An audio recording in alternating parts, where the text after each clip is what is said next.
ক্রিকেটটা আমার বেশি পছন্দ।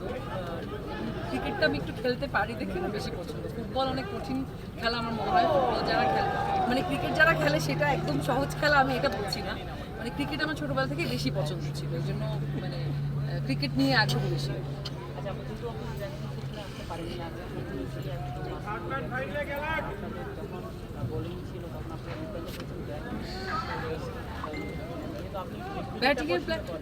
ব্যাটিংয়ের প্ল্যানিং এখন বলা যাবে না, কারণ এটা মাঠেই দেখবেন যে স্ট্র্যাটেজিগুলো তৈরি হয়েছে, এটা মাঠেই হয়েছে। আগের বার খেলার সময় একটু এক্সপিরিয়েন্স কিছু আছে,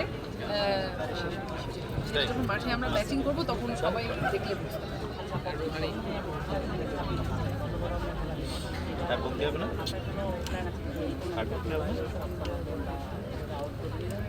অফকোর্স টুর্নামেন্ট আমরা তো আউট করার খুব ইচ্ছা। বোলিংটাতে বেশি আমার জায়গা থেকে আমি বোলিংয়ে বেশি কনসেন্ট্রেট করেছি ব্যাটিংয়ের চেয়ে। আমাদের খুব ভালো ভালো ব্যাটসম্যান আছে আমাদের টিমে, মেয়ে ব্যাটসম্যান। সো আমি মানে খুব ভালো বোলারও আছে, সো আমি বেশি বোলিংয়েই কনসেন্ট্রেট করেছি।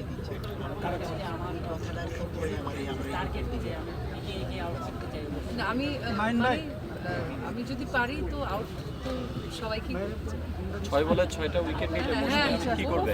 That's my dream.